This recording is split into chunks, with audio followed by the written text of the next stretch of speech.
Hello and welcome back to Reality Check. I'm Ross Coulthart.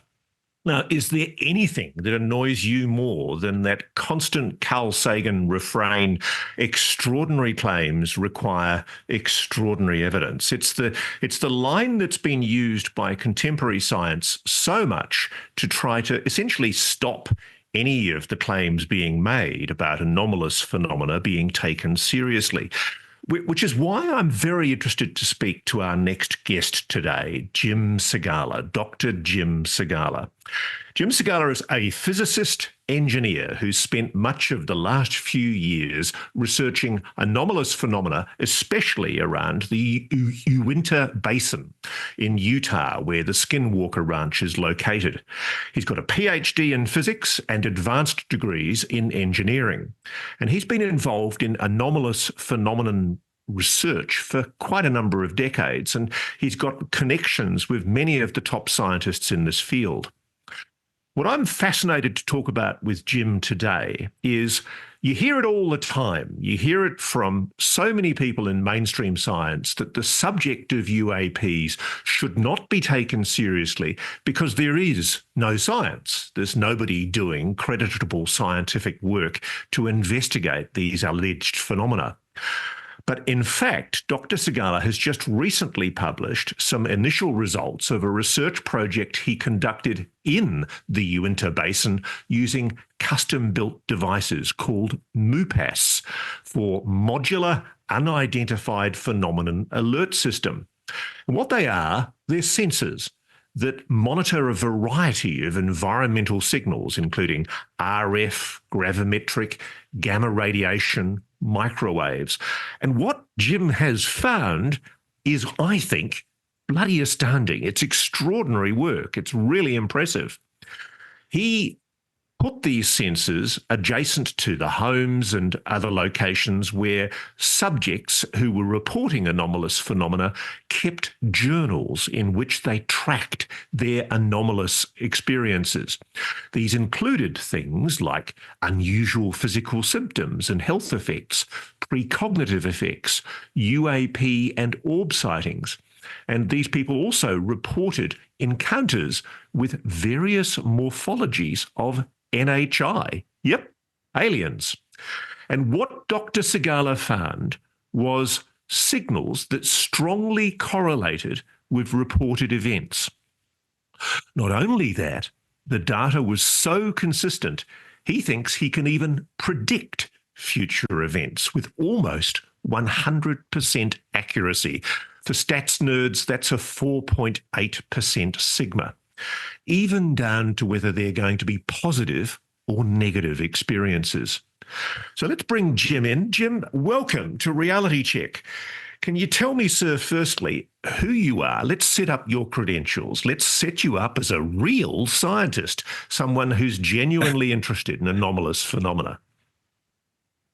Yeah, so I mean, I started out being an engineer, and engineers don't really deal with anomalies anymore. They always want to do everything is nuts and bolts. It's not until I switched over to being a physicist that I started to get into the realm of let's see if we can figure out what's going on with these strange phenomena that's been going on. So, and that's how it all started. I was fortunate enough after I got out of my PhDs to get a internship with Hal Puthoff at his institute in Austin, Texas, where he does, I would say, not cutting edge, not bleeding edge. He's way over the edge when he starts looking at things. So that's where I really cut my teeth in learning how to be a scientist, what to do, what's the right procedures and things like that.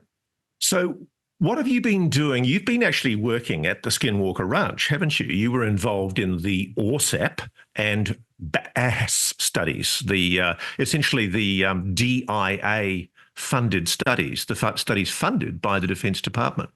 Yeah, I was involved with Hal.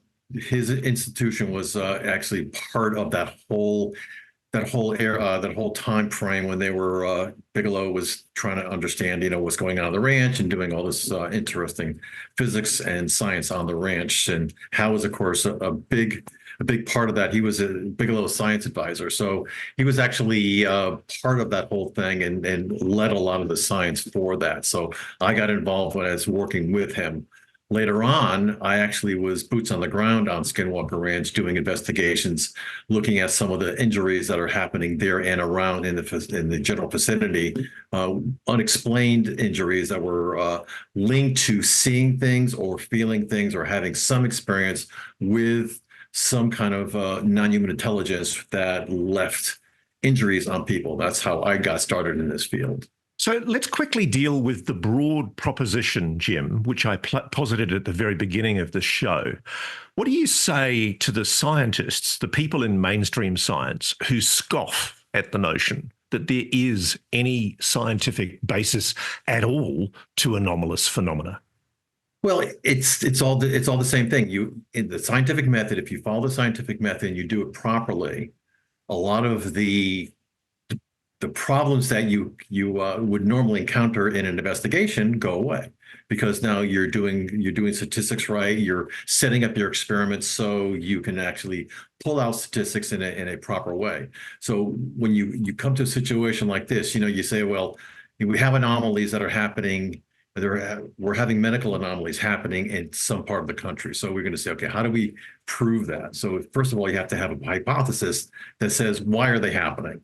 And then you design experiments. So that's a lot of the things that we do is we put together experiments that allow us to really dive down and show to people that if you take all the data and you use verifiable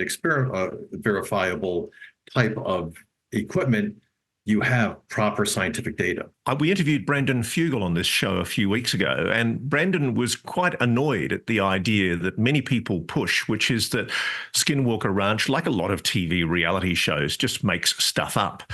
As I understand it, he's quite rigorous in ensuring and demanding that the producers of the TV show don't fake anything, and that the phenomena, including what's being revealed in this latest season's series, which is quite extraordinary, including, that any of the phenomena has to be based on solid science. As a scientist yourself, can you confirm that that's the case? Well, when of course, I spent some time on the ranch and I did a lot of work at the ranch with other scientists from Hal's group. And I would ensure that a lot of what happens is verifiable to the point where you can do it. The problem comes in, how do you get it to happen on camera? It's very, very difficult to do. So a lot of what you're seeing might not be real time, but it is authentic in that it happened at some point and it was recreated somehow. So, and that was a problem. I spent a year there trying to do science on camera, and trying to get it, the anomalies to happen on camera is very, very difficult to do. So you haven't just focused on Skinwalker. Your work's taken you all over the Uinta Basin, including to a place called the Blind Frog Ranch. What I'm fascinated by is that you've started using sensor systems to try to scientifically measure if, when somebody is reporting experiences with anomalous phenomena, is there a detectable, statistically measurable piece of data that allows you to verify that something anomalous occurred? Tell me about MPASS. What is it? How does it work? What are you measuring? So it evolved, that whole system and the whole program that was invented to understand this all evolved from, we found out and we were very sure that we were having correlations between when people were seeing things or experiencing phenomena, and then when there was actually phenomena recorded by either a camera or something like that. And then later on, within, say 12 to 24 hours, they were actually having symptoms that were just not normal for that type of geography that they were happened to be in. So we saw a lot of this, and it was we had over 40 cases where we had verifiable medical evidence that something happened to them. And then at the same time, we had some kind of evidence that they had seen something or felt something or some type of experience.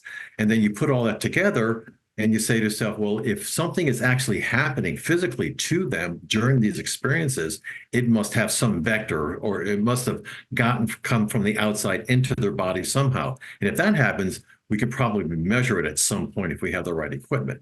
So that was the inspiration to say, okay, let's put some equipment near the people that are having these experiences, seeing the UAPs or whatever that's happening, and then see if we can actually get them to correlate the two.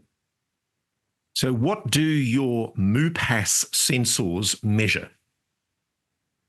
So they measure a couple things. A lot of it is the environmental signals, for instance, like all the radiation. Radiation, of course, is a very, very wide band. It goes from microwave all the way up to alpha and gamma, so it's slow. So we measure a pretty big spread of the electromagnetic spectrum, and we record it like every millisecond. We'll take a snapshot and bring it in and look at it. And then we do, the gamma particles, any alpha or betas or any kind of gamma particles that might be near the person at that time. We measure all sorts of crazy things like, we're measuring like the gravity vectors, the magnetic fields that they're surrounded in, anything that could be perturbated by some type of anomalous craft or some kind of energy that's in the property. So, it's kind of interesting. We started out as, maybe just doing, the standard stuff like the radiation and the gamma. And then we said, wait a minute, if those are getting affected, why isn't the other channels being affected? Like, for instance, the acceleration vectors and things. So we started adding more and more sensors. And now we're... Can you stop me there? For instance, what? Sorry? Acceleration? What was that? So the little acceleration. So let's just say that there's something that happens in the environment where a craft will fly by. It'll move the surroundings a little bit, and you can actually pick these up with very, very accurate or very sensitive acceleration vectors. You'll get these little bounces, especially in the magnetic fields. I mean, you look at the magnetic fields. If something comes by you, some energetic thing comes by you, it's very possible that the magnetic vector is going to get a little bit, your gravity vector is going to get hit a little bit. So all of these things could get put into a system, and then we can look at the correlation between all these signals. Now, Jim, I've got to ask you now, I mean, when you're talking about a craft whizzing by, have you been anywhere where a craft or some kind of UAP has whizzed by and you've seen a change in a magnetic field or any other of these correlative sensor data sets? So now, after we've done this it started in, say, 2018, we've done this for quite a bit of time now. And I think at this point, we have over 600 instances where we have something verified out in the environment that we've recorded either video or seen through, cell phones or something like that. And at the same time, recorded something with the equipment that allowed us to correlate those two together. And then on top of that, looking back at the people, having them report that within some period of time afterwards, they would have some type of change to their body that indicated that something energetic went by them.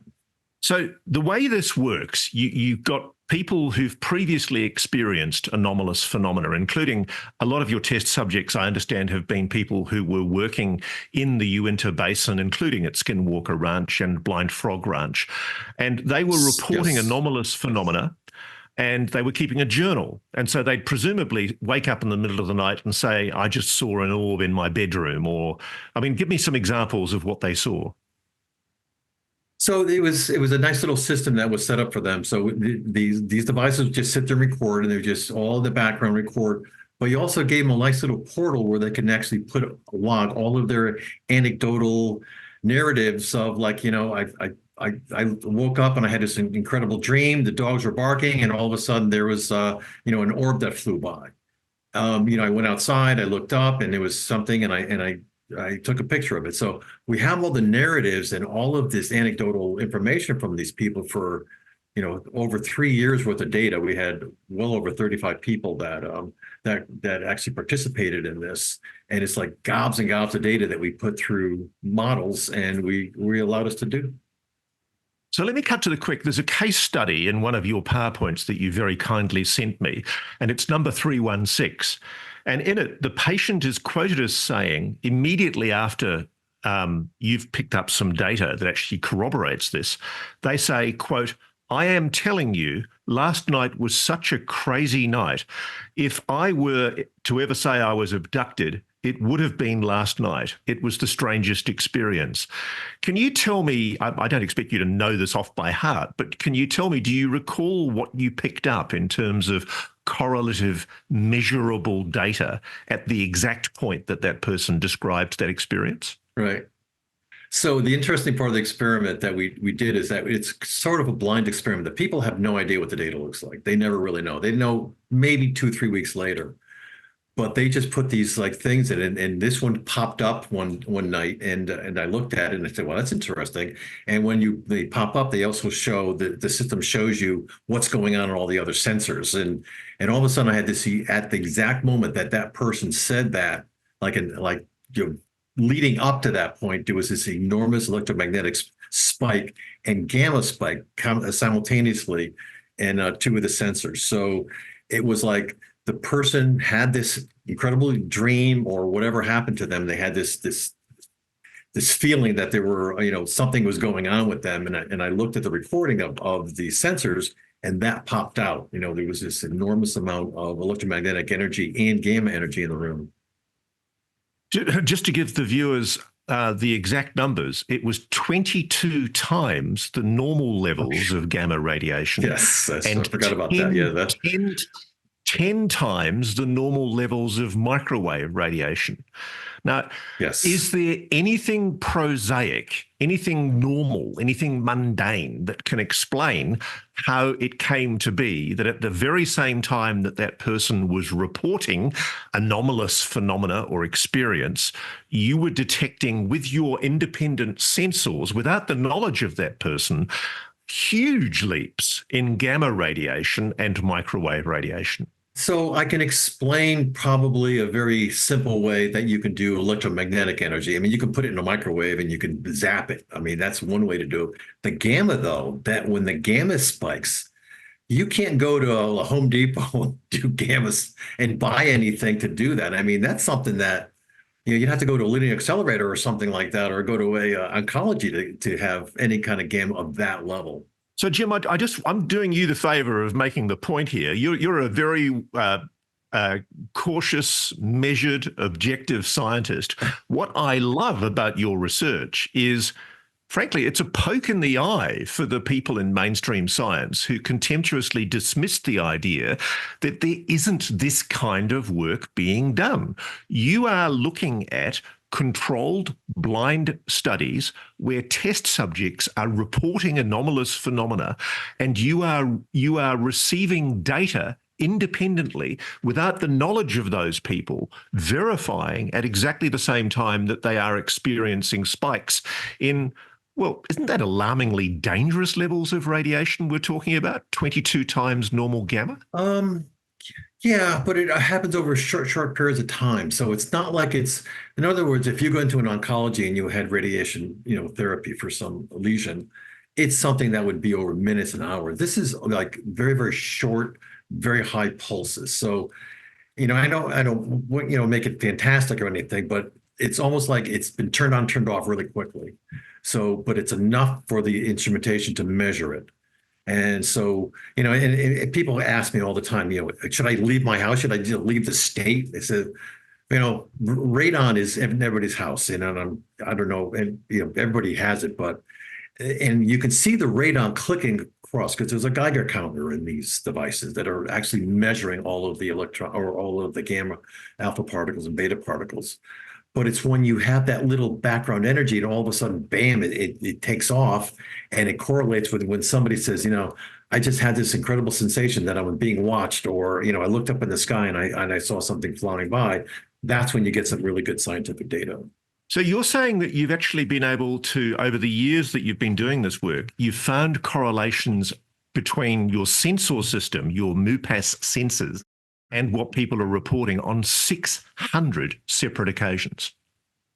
That's correct. So I have thousands and thousands of occasions where people report something, or where the instrument reports something, but it's only when they actually line up to be within a very, very close margin are they considered to be correlated. You can have something that's a week old or something like that, but it's only when they're like within a very short period of time, within seconds, that that's an actual correlated event. So, and it's actually interesting, the stuff that happens that are not correlated, it doesn't mean that they're not actual anomalous events. It just means that the sensor might not have picked up that particular waveform, but the human does. The humans are amazing sensors. We have so many great sensors. We're just terrible at reporting them. We make stuff up in our heads. but the electronics, of course, is not so great at picking up everything because it's only time slicing and it's not doing it all the time. So it could be a lot of misses. So we have thousands of misses, and out of those thousands and thousands, we have maybe 600 that were actually statistically good enough to put in the model. Let's talk about the case 316. In the PowerPoint slide that you very kindly sent me before this interview, and you see a whole lot of different electromagnetic measurements with big spikes. Talk me through those spikes. I see there's different EM types, different types of electromagnetic radiation. There's gamma radiation, there's RF, there's also gravitometric.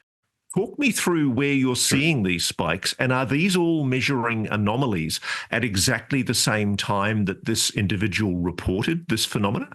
You're right. So I don't really say that's a viable thing if I just have one channel. Let's just say that I get a spike in the gamma, but I get nothing in the other sensors. And I say, that's probably something that is not going to be considered a viable. But if you all of a sudden get a spike in electromagnetic field and you lose like 4 or 5 satellites from your GPS tracker or your GPS system, or maybe you have your magnetic field kind of wiggles a little bit at the exact same moment, then you've got something that's viable. So you're right. So you need to have multiple channels actually getting hit at the same time to make it usable. So, Jimmy, you've often been on location when this anomalous phenomena is being reported. What's the spookiest thing you've seen? So, it's actually quite interesting that a lot of people claim, and there's millions and millions of claims of people seeing things and experiencing things. And you really can't appreciate it until your boots on the ground actually viewing this happening to people and interviewing them afterwards. Because you just sit with these people and you interview them and you try to get a histology of all the things that led up to that. And afterwards, what you can appreciate that these things are not made up in their head. If you can actually find medical marks on them afterwards and you can find visual evidence. So the big thing that happened to me, when I first started this, like I said in the beginning, engineers are trained by definition to ignore all the anomalies. They stay away from anomalies, but scientists and physicists run towards anomalies. So we like that. So that taught me that these people are not making this stuff up. This is actual real stuff because we're recording something changing in the environment just before they have these incidences. Have you seen anything yourself? I've seen one UFO. The problem is I'm not 100% sure it was a UFO. It could have been a satellite. It could have been, something high up in the air, but it was definitely something that I recorded. And actually, the interesting feeling you get when your body can't explain something is quite profound. I mean, if you see something in the air that just looks crazy and doesn't look like anything you've ever seen, your hair stands up. You get that fright flight type of feeling, and it's actually quite profound. I noticed they use it in the opening credits of the current series of Skinwalker Ranch, but there's an incredible shot. Is it Dragon who suffered the inflammation in his brain and his skull cavity from some kind of electromagnetic radiation that he was exposed to? But you see kind of like a horrendous looking skull X-ray, and there's kind of like a bump in his brain cavity. What happened there? Is that something that was one of the things that was reported? No, it was a thing that didn't actually, I don't know if that happened. It was a data point that we looked at. We weren't really sure if it would happen on the ranch or correlated with the ranch. Like I said, we had 45 patients in and around, we had medical reports from people all over the country. And this was a very, very typical type of injury that people would develop lesions after coming into contact with these anomalous events. Tom Kelleher wrote in a very interesting article in Edge Science a few years ago, where he described anomalous phenomena damaging people, and in some cases, people having the weirdest paranormal experiences after being on Skinwalker Ranch. And it's what's called euphemistically, I think Jay Stratton's come up with this term, the hitchhiker effect. Hitchhiker, yes. And I'll respect the anonymity of certain people here and what I'm going to put to you here, but essentially, I understand you were on the team during the ORSAP BASS program studies funded by the US Defense Intelligence Agency, where multiple ranch visitors reported bringing home hitchhiker phenomenon. And when we're talking about hitchhikers, what we're talking about is, in some cases, absolutely terrifying paranormal phenomenon, dogmen, werewolf type creatures. So Robert Bigelow, George Knapp, Jim Costigan, and a senior naval intelligence officer whom we're calling John Axelrod, they all reported the hitchhiker phenomenon, but it's Axelrod who reported perhaps the most interesting one, and that's nightmarish dogmen appearing in their backyard, blue, red, yellow, and white orbs routinely floating through their home and yard, and this is the spookiest part, black shadow people standing over the end of their beds and loud, unexplained footsteps walking up and down their stairs. Is that the kind of phenomenon that your victims, your patients, your witnesses have experienced? Absolutely. It's kind of, and the way you say it is actually quite interesting. And when you ask these people, they're very, very reluctant to tell you. A lot of the things, the people that we were in our study were Native Americans, and they are the most profound. They had the most sensitivity to this, so they produced amazing data. I don't know what your experience has been, but this is incredible. Anyway, so when they actually get to the point where they will give you their narratives of what happened, and that's exactly the language they use. And when you put equipment next to them and they actually have this happen simultaneously with changes in the environmental signals that are being recorded into some kind of a device like we have, then they're not making it up. This is something that actually happens, that they have the ability to bring into their heads and actually manifest themselves somehow. I'm not saying that there were these creatures out there. We can't say that in a scientific way. All we're saying is that whatever induced this in their heads came from outside their heads. It wasn't something they completely manufactured within. It's funny, I've spoken to one of the individuals who saw what they've described as a werewolf dogman-like creature. And I said to them, was it real? And they looked at me with incredulity and said, of course it was real.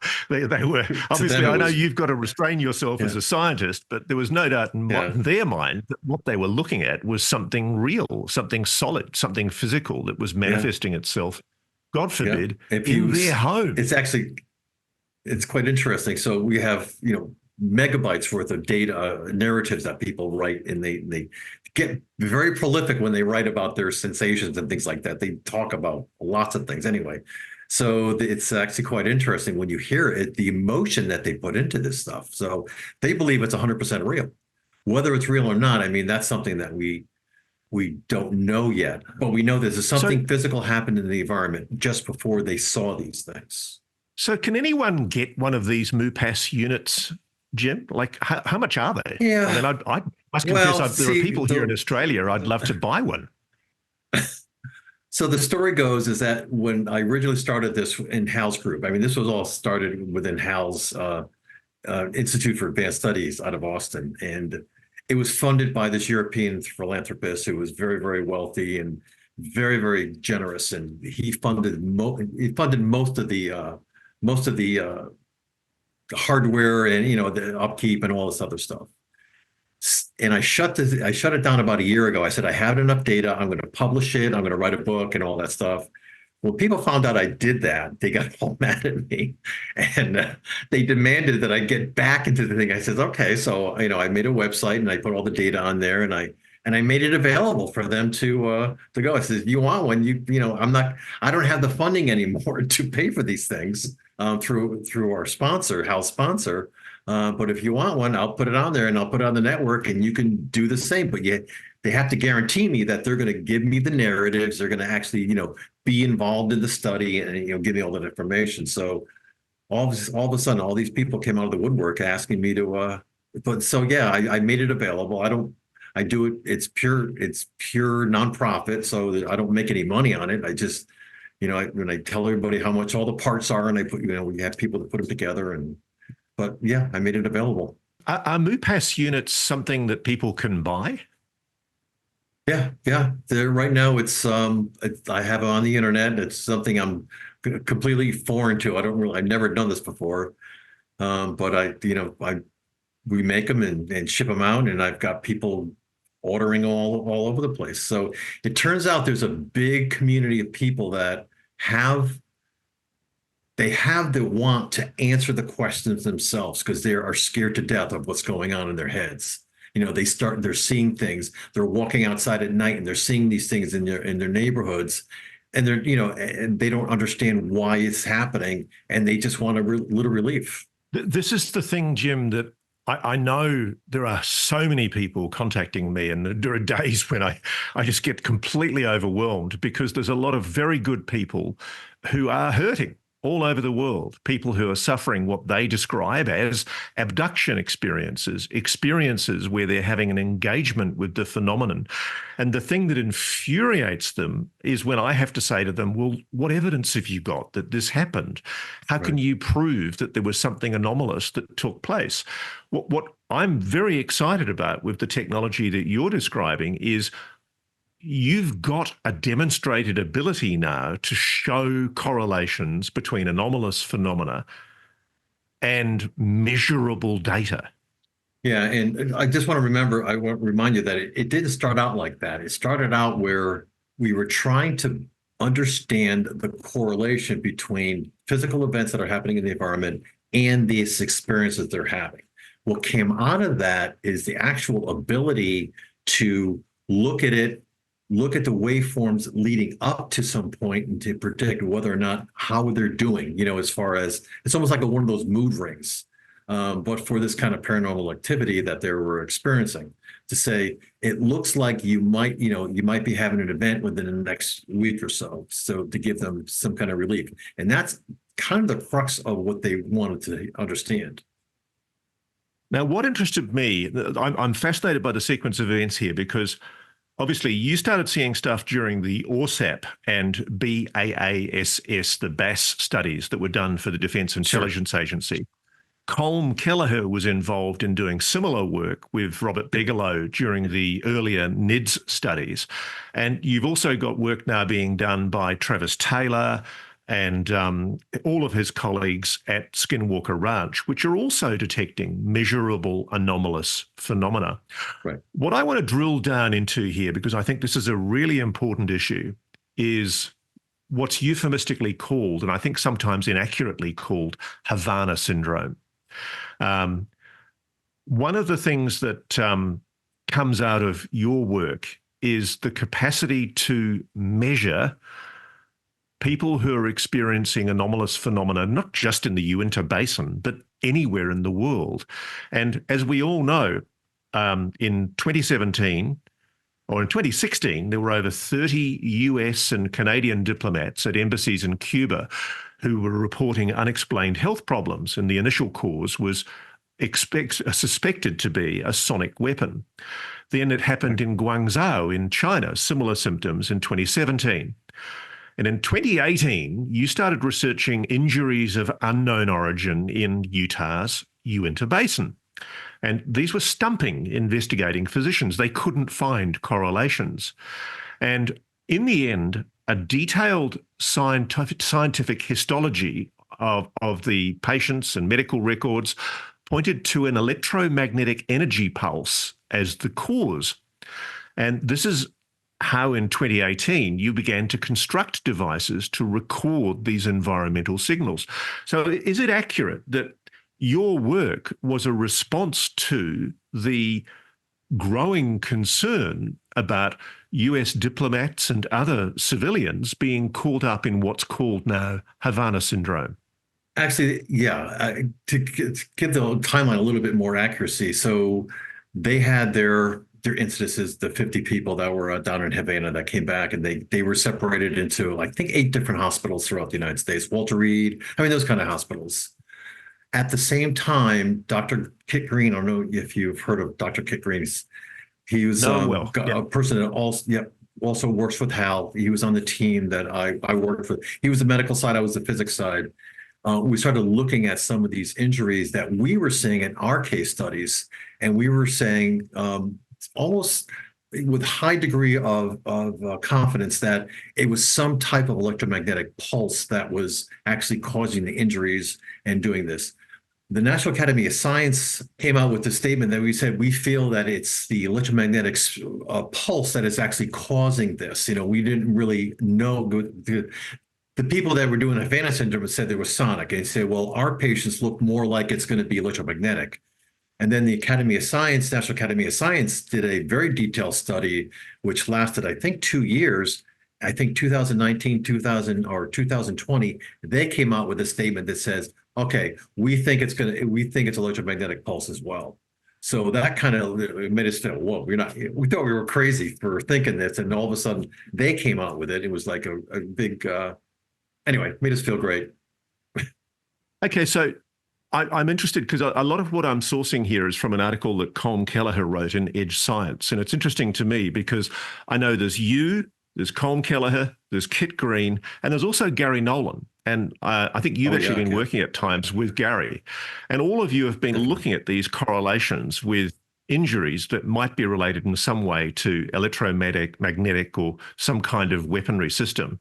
What interests me is there was an article in JAMA, I think it's one of the main scientific journals in America, which revealed many of the Cuba patients, the Cuba Havana syndrome patients, had something called diffuse axonal injuries. There was no physical head trauma, but it turned out that your research in the Uinta Basin also showed that patients you were looking at also had diffuse axonal injuries. What is a diffuse axonal injury and why is this significant data? Well, okay, so basically, like a boxer gets hit in the head, and you get some trauma to the head. If you have these little axons that go between your neurons, if you hit them hard enough, they split. So, like if you have a car accident or you have some kind of a large head trauma, you get these tears and you get these little micro bleeds in your head.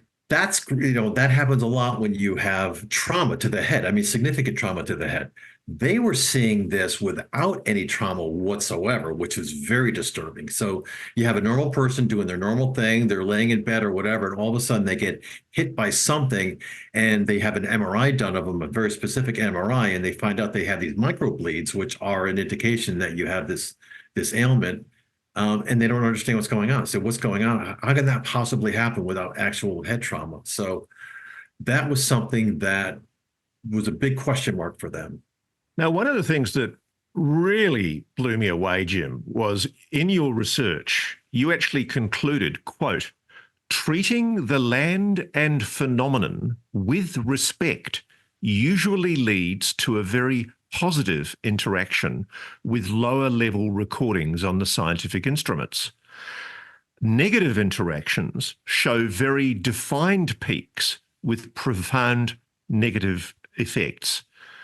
Now, let's just apply this to Skinwalker Ranch. I know one of the things that they say at Skinwalker Ranch is you're not meant to dig, you're not meant to cut into the landscape there, and that there's been injuries reported on security staff and other personnel at Skinwalker Ranch, and also on people all around the Uinta Basin, when there's actually been physical intrusion into the landscape, cutting, digging. Can you verify that? And what do you think is going on? Like I said, a lot of the people that we've had in this study were the Native Americans that basically have a very high regard for the land. And they always warn you that you shouldn't do this, shouldn't do this. So a lot of this is from the lore from them. But statistically, the evidence that we've collected show that when people report back what they did that day and how they would go up into the mountains of the Uinta Basin, and they would, maybe bring something back, or they would do something. And if there was something that was destructive in sense, they would come back and the equipment would start doing very crazy things, and they would report that, we're not, my kids are screaming, the dogs are barking, something is going on. So they report all these things, very, very negative connotations to what they were saying. But when they did something positive, when they actually did something and they went up there and they were very, gentle to the land, it seemed that they always had a positive type of thing. So, and if it was just one or two or three instances, that's great. But this was hundreds of instances that you can actually correlate this. And you've got to the point now where you believe that you can detect with a level of predictive accuracy that you're going to get these correlations. Can you explain that to me?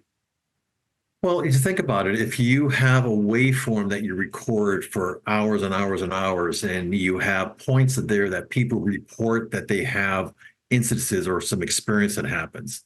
So then you look back in the history of these things, and you can say, well, every time this person reports that they have these experiences, this is the type of waveform that would lead up to it. And so then you say, okay, well, I'm going to start looking for that waveform in the future. And when it starts to escalate and kind of, become more and more profound as it goes along, that's an indication that they might have some kind of incident, coming up very soon. And again, it doesn't really matter what it could be positive, it could be negative. It really depends on what the waveforms are kind of telling you. And it's not just the waveforms of the equipment, it's what people report as their weeks go by. There's another saying in science, which is correlation is not causation. So you've got a correlation here to show that, you're seeing spikes in electromagnetic radiation at the same time as people are reporting anomalous phenomena. You can't say definitively, can you, that one is causing the other?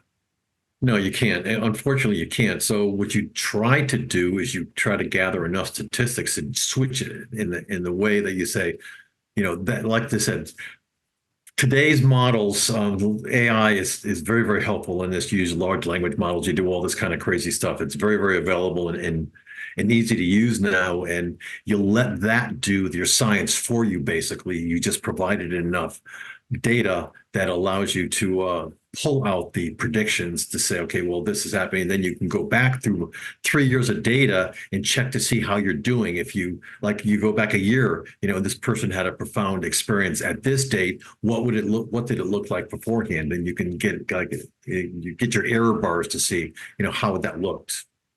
One of the things I'm really interested in is the work that Professor Gary Nolan's done at Stanford University, where he's looking at the likelihood that people who have this engagement with the phenomenon, who appear to attract the phenomenon, have an enlarged basal ganglia at the foot of the caudate putamen. Please correct me if I've made any mistakes in my pronunciation. No, that was perfect. That was perfect. But are you seeing anything like that? Is there a detectable brain shape for people who are experiencing this phenomenon? Have you been doing scans of the brains of people?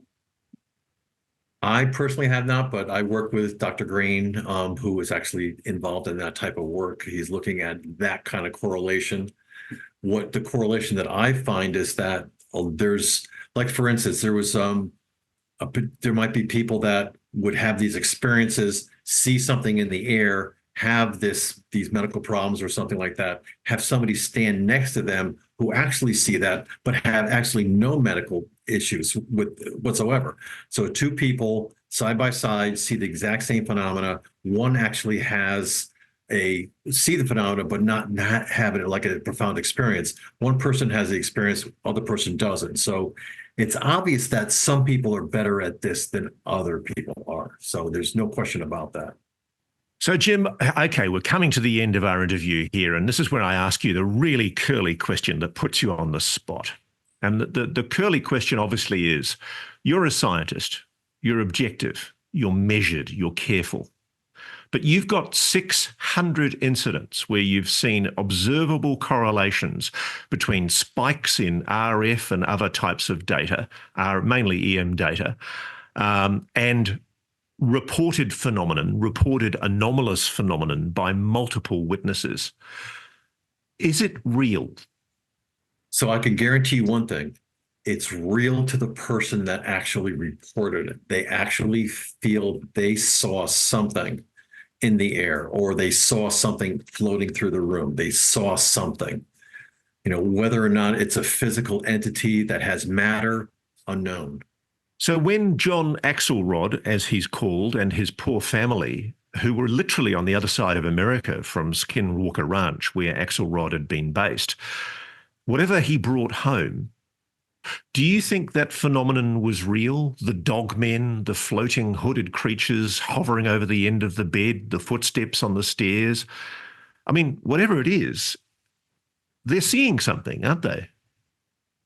They're seeing something. There's no question about it. I mean, your brain is very sophisticated. It can manufacture things, but what is causing your brain to manufacture those is the thing that I'm more interested in, the signals that are happening. But you have to realize a lot of these people that have the Havana, that had the the hitchhiker, they got medically sick with things that were completely out of character for, or out of the DNA, or out of for that particular family. I mean, blood diseases that are just unheard of. Yeah, in fact, we're talking here about Graves' disease, Raynaud's syndrome, Yes. autoimmune Yes. diseases such as lupus, flu-like symptoms. So you're Yes. literally seeing observable diseases of the body that appear to be correlated to anomalous phenomena. Yep. And to the point where some of the government agencies, NCIS, FBI, have come to us asking for our data because we've instrumented people that are in that realm of people that can use the NCIS, the Navy cops. So we provided them with data of incidences, case studies that we've done, which have correlations between what's happening in the environment, what they saw, and also medical evidence that we've collected for those particular people. I find it hilarious. You've got the CIA and other agencies coming to you as an independent scientist, asking you for your data on observed UAP, anomalous paranormal phenomena. Clearly, there is research being done inside the US government into this anomalous phenomena. And yet at the same time, we have the Pentagon's UAP office denying there's any issue at all. I mean, what do you make of that? Well, it all comes down to people that are out in the world doing their lives. They're getting hurt, and the government, the FBI, all these agencies are there to protect them. So they have to act. They have to do something. But the Pentagon, maybe they're saying, let's look at the bigger picture. More threats. I've been involved in briefings in the Pentagon and the Senate building, where we actually sat in front of these people, all these intelligence people, and gave them our thoughts and our research, and they never looked surprised, but they always looked receptive, to the point where they might be getting information from us that they've never heard before, but you can always tell that they have information already that they know about. That, of course, they never tell you anything. They know a lot more than they're letting on, Jim. That's the fascinating thing. The big question in my mind is, why are they concealing it? That's going to probably come out at some point, maybe 50 years from now, who knows, but it'll be like, oh, I get it now. Well, I hope it doesn't take that long. And Jim, quite frankly, I think that the kind of science that you're doing, where you're looking at these correlations between reported experiences and observable data, that's the beginning of attempts to measure the phenomenon. I mean, what you're actually doing is measuring alleged paranormal phenomena. Do you agree? Yeah, the onset of it. Yes, absolutely. And you're getting results. Yeah, it's statistical results yet. I mean, nobody says it's not the kind of thing that you can go and, say it's like foolproof. It's still statistics. It's still right sometimes, wrong sometimes, but we're getting better and better as more and more people give their data and participate. Well, Dr. Jim Segala, I, for one, want to thank you as a scientist for taking this subject seriously. And I know there are a lot of people out there who are so frustrated and upset that mainstream science spurns their desire for whatever it is they're experiencing to be taken seriously. So thank you for using good science to engage with a phenomenon that is the most baffling and complex of all. And thank you for speaking to Reality Check. You're very welcome. Nice having me.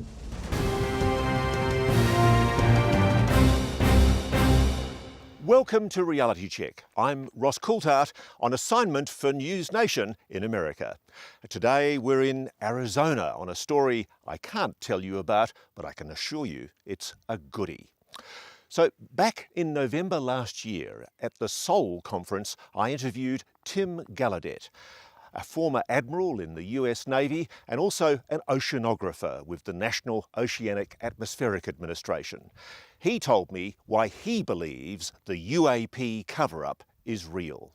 So today, here's an opportunity for you to hear the full interview, including sections of the interview we recorded but couldn't air last year because of time.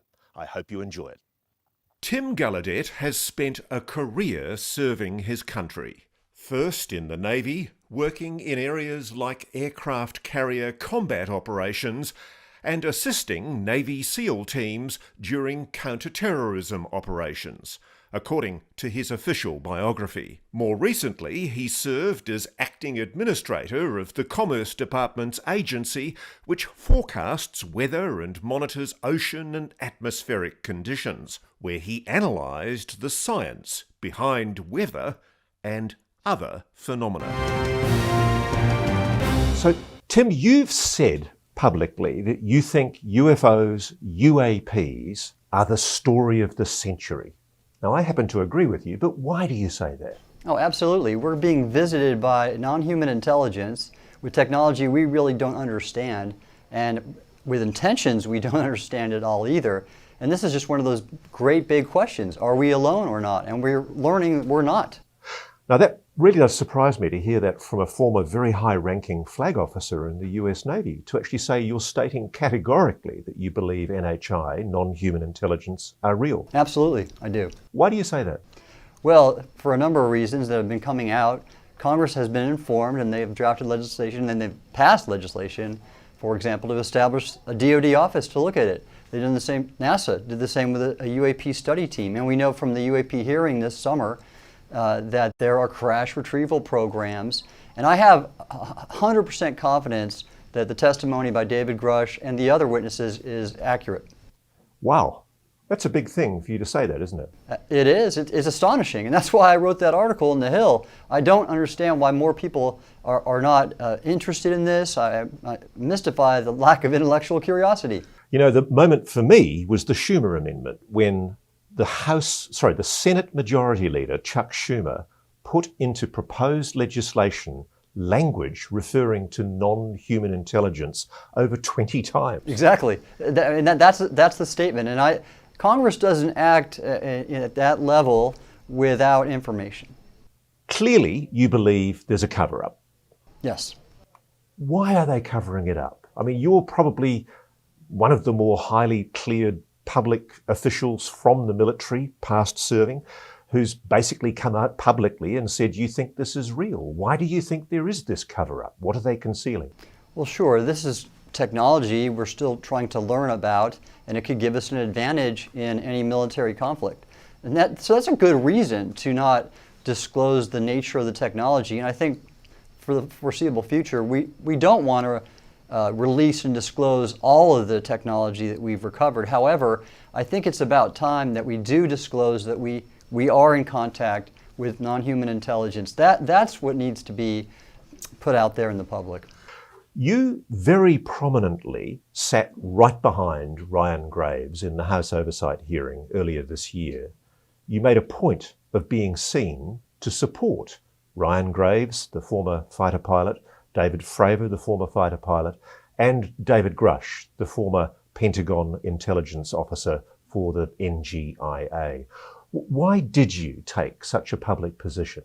Right. Well, all those officers are speaking out about the phenomena and the need to study it scientifically more and take policy measures. For example, Ryan stood up a nonprofit called the Americans for Safe Aerospace with a very worthy mission to release more information and get pilots to start reporting and really understand the nature of UAP for aerospace safety. That's a very worthy cause. Now, one of my jobs in the Navy, I was the chief meteorologist of the Navy at the time when Ryan was encountering the UAP off the U.S. East Coast.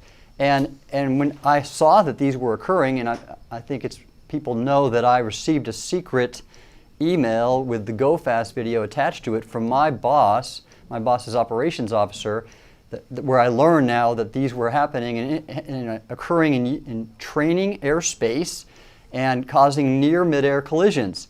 So that safety issue is important, and I couldn't believe, well, I understood why, but the Navy didn't do anything about that, and then they actually pulled back that email from my computer on the secret network because of the classification issues that we were just talking about. Shouldn't there be, I mean, philosophically, shouldn't it be really important that somebody certainly at your level in the Navy be allowed to talk openly to your colleagues about the flight safety risks that these kind of things are posing? Absolutely, absolutely. This is a safety issue. So why do you think they tried to suppress knowledge of that video? Well, it's the overclassification issue that we've touched on, that these UAP and the crash retrieval objects are classified, and it's really kind of a Cold War legacy of overclassification. Tim, I have to say, I think a lot of people sitting back home will be scratching their heads going, wow, a former flag officer in the US Navy, a former Rear Admiral, is talking about the existence of a non-human intelligence. They're probably baffled as to why you've reached that conclusion. Is there something you know from your briefings as an officer, secret intelligence that you obtained? How have you come by this conclusion? A few reasons for that, Ross. First off, I had a job where I was the superintendent of the U.S. Naval Observatory, and I had a team of astrophysicists that monitored the stars and made star catalogs, and I learned a lot about astrophysics then, and I came to appreciate how large the universe is. And you just cannot conclude when you know that there's 200 to 300 billion stars in our galaxy and there's hundreds of billions of galaxies.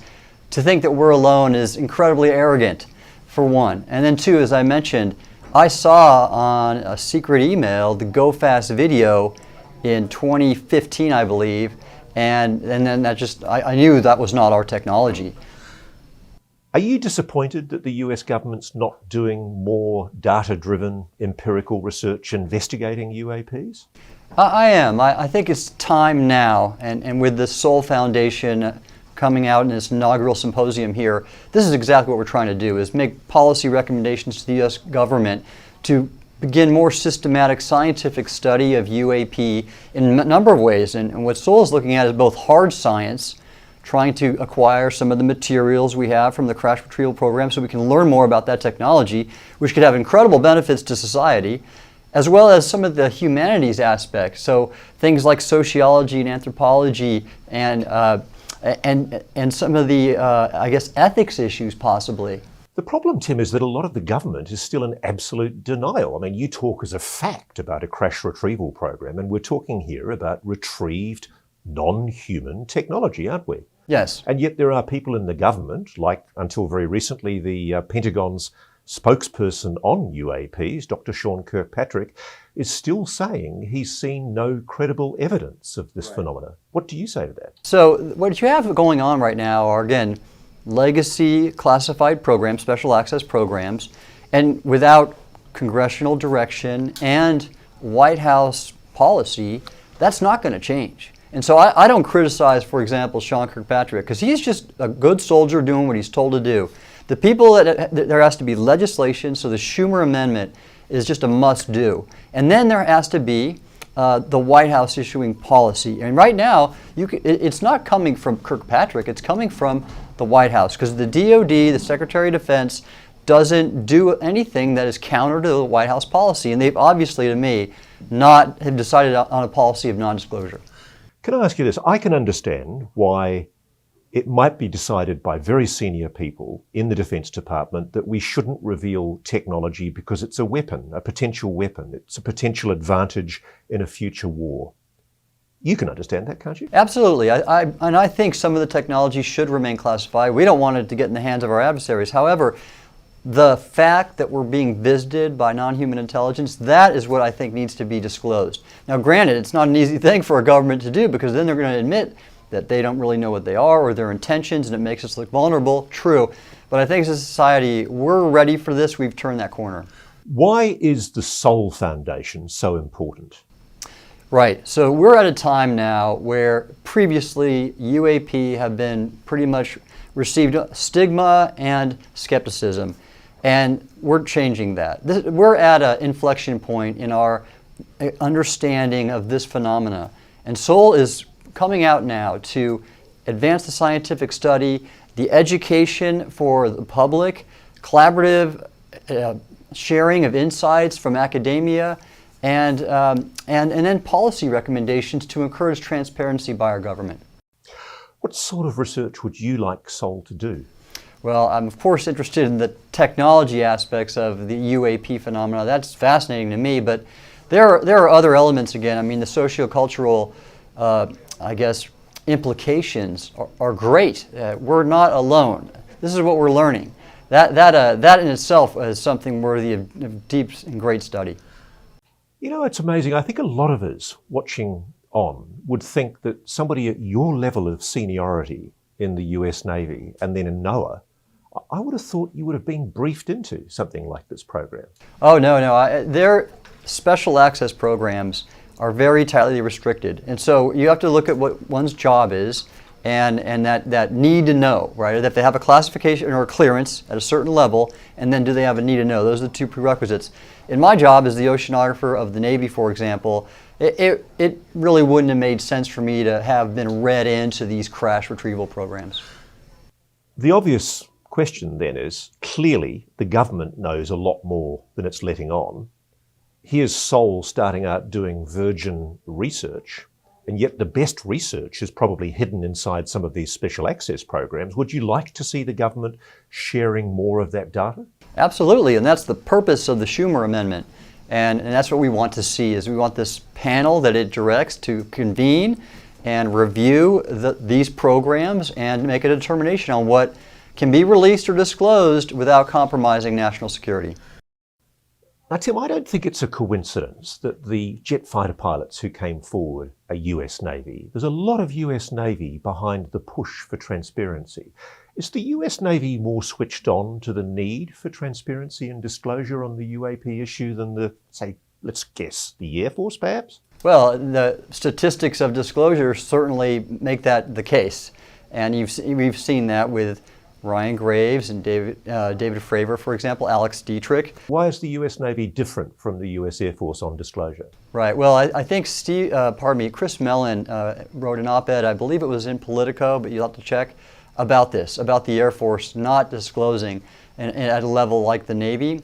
And I'd speculate, but having been in the Navy for 32 years and knowing how the two services operate, I think it's safe to say there's the cultural differences. You have a service culture in the Navy that is about going out to sea at ships and having to make decisions on your own without higher headquarters permission. Whereas the Air Force, being located at bases primarily, and many of them are in the U.S., there's more of a hierarchical mindset. And so they are just afraid to basically make a bold statement about what they know. So it's official. Sailors are more honest than flight flyers. I don't know about honesty, but I'll say they're less risk averse. Tim Gallaudet, thanks very much. Thank you, Ross. Thanks for watching. Go to joinnn.com to find NewsNation on your television provider. And please don't forget to click that red subscribe button to ensure you get more of NewsNation's unbiased and fact-driven news coverage.